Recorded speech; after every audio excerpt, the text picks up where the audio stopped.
Mi invitado de hoy es un hombre que está preocupado de todo Chile, o de todo el territorio, pero de una parte de los chilenos, de una parte que es la que menos interés tiene a veces de la mayor parte de la gente. Benito Baranda está preocupado de los más pobres y está preocupado de que ellos tengan oportunidades y sean mejor tratados. Pero lo explica mejor en esta nota. ¿Tú crees que la gente que vive para este lado, digamos, y la que vive para el otro lado, que vive un poco mejor, tienen las mismas oportunidades de ser feliz? Desde el punto de vista valórico, yo creo que hay tanta infelicidad en el barrio alto como en los sectores populares. Pero sin lugar a duda, las personas que viven en sectores populares tienen menos oportunidades de poder desarrollar sus capacidades naturales. Y por eso yo siempre señalo, están privados de libertad. Cuando a mí me dicen, tienen que ir a la cárcel, las personas, o sea, los que cometen un delito, yo les digo, ellos nacieron en la cárcel, se nacieron en lugares donde las oportunidades son mucho más limitadas. ¿Y qué es la felicidad entonces para esa gente? El otro día estuvimos en un campamento en Los Espejos y cuando tú veías que había un grupo de mujeres que se preocupaba por otras que estaban enfermas y tú decías, pero estas mujeres están tan mal como esta otra. Pero cuando tú ves esa preocupación, bueno, yo creo que esa es la felicidad de ellos, el tener la capacidad de salir de sí mismo para entregarse a los demás. Cuando estás en contacto con situaciones de pobreza muy urgentes, ¿no te dan ganas de repente llegar para este otro lado y expropiar todo y repartir de otra manera? No sé. Las soluciones de la pobreza no pasan por soluciones drásticas de ese tipo. La historia ha demostrado que si no está implicada la voluntad de las personas, no duran en el tiempo y por eso es cultural. Nosotros con Lorena venimos de familias que tienen dinero. Vivíamos allá arriba, en la otra parte de Santiago, y nos cambiamos y nos vinimos a vivir acá abajo, a Independencia. Y eso yo creo que se entiende en la medida que uno crea profundamente que el acercarse a la pobreza lo beneficia también y lo enriquece a uno. Que las personas que viven en condiciones de pobreza, nosotros también las necesitamos para poder cambiar nuestro estilo de vida y darle sentido a nuestra vida. ¿Tiene solución el tema de la pobreza? Por supuesto que sí. Sí, ¿eh? Tiene solución y es un tema esencialmente cultural. Las personas que se sienten iguales y que viven en condiciones de pobreza, bueno, logran salir adelante porque hacen valer sus derechos y trabajan para salir adelante. Otros se sienten, bueno, muy oprimidos o marginados.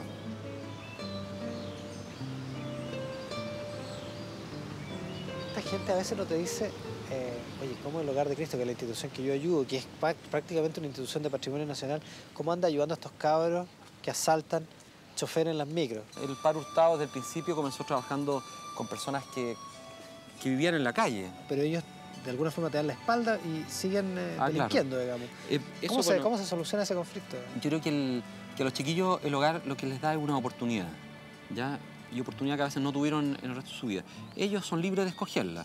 El hogar no es un lugar de privación de libertad. ¿Estuviste en la Fundación para la Superación de la Pobreza? Estuve presidente, claro, hasta hace unas semanas atrás. Y ahí el diálogo con la autoridad económica es un diálogo... Duro porque cuando las autoridades económicas dejan de ser autoridades económicas dicen que hay que llegar a un adecuado equilibrio entre lo económico y lo social, pero cuando son autoridades económicas... Se preocupan harto de lo económico. Claro. Entonces, bueno, es duro. ¿Tú crees que hay de dónde sacar plata? Por supuesto, no, hay mucho. Yo creo que tenemos que llegar a un acuerdo nacional donde, por ejemplo, nuestro gasto militar vaya disminuyendo progresivamente y lleguemos a un buen acuerdo con los vecinos para que tengamos una situación de paz. ¿A ti lo de los aviones te parece un escándalo? O sea, yo creo que en las condiciones actuales, no solo los aviones, sino el gasto militar que estamos teniendo, creo que es un escándalo.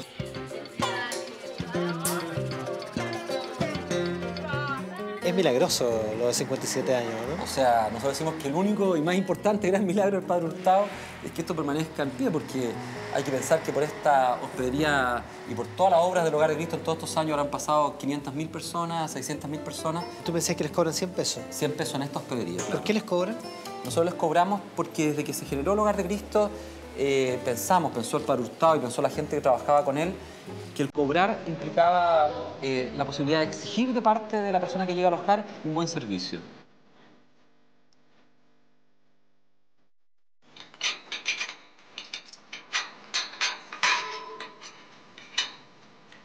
Benito tiene la llave del santuario, eso no es un tema menor, ¿eh? No, al menos esta llave. Esta llave. ¿Qué es el Padre Hurtado para ti? El Padre Hurtado. Yo creo que es una persona que nos demuestra que es posible vivir los valores del Evangelio y que es posible vivirlos con gozo, con alegría. ¿Cómo es tu relación con la figura del Padre Hurtado? ¿Que le pedís favores? Yo lo siento, sí, por supuesto, mucho. ¿Sí? ¿Y? Mucho. ¿Y los cumple todos. ¿Sí? Sí. Me los cumple todos, gracias a Dios. ¿Y te los cobra? ¿Me los cobra? No, no cobra el Padre Hurtado. ¿No cobra? Uno solito se cobra a uno mismo.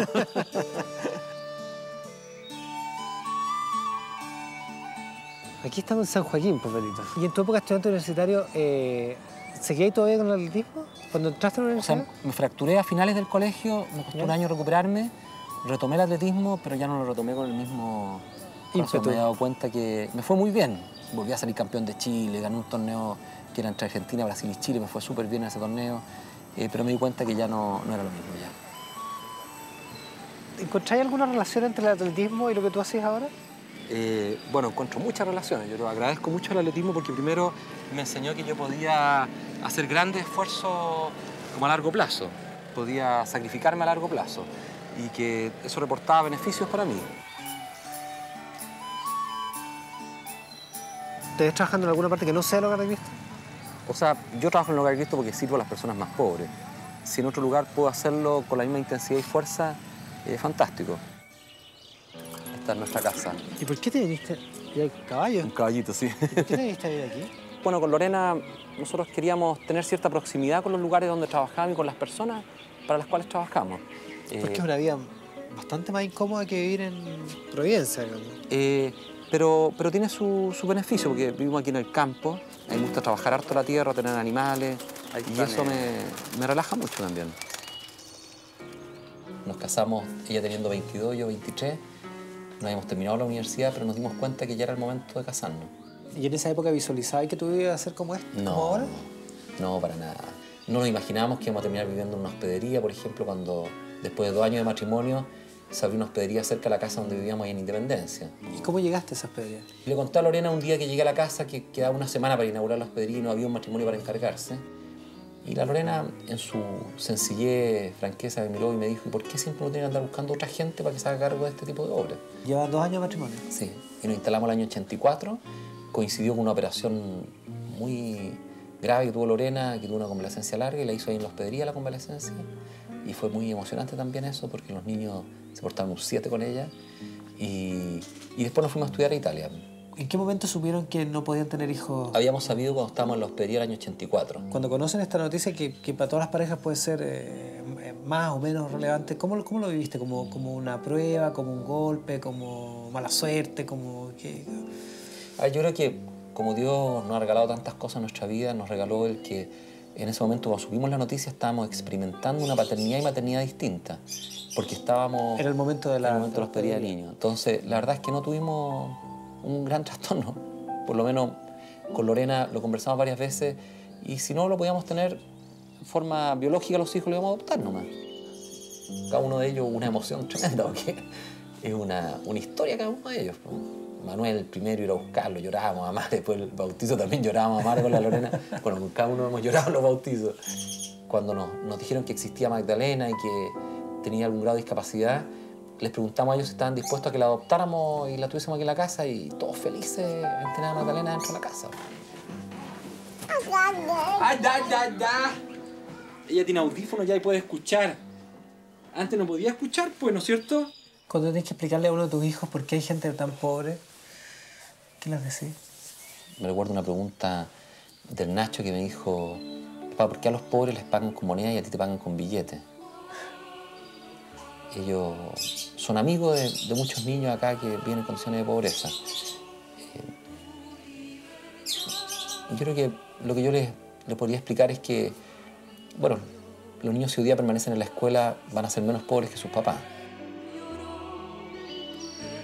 Los problemas más graves en relación con la pobreza, los más graves, los más urgentes, ¿quiénes los van a haber solucionado? ¿Tus hijos? ¿Tus nietos?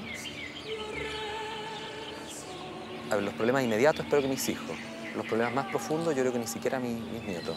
Lo que sí es factible parte de mis nietos es que ellos traten a ese 2% como seres humanos, dignos igual que nosotros.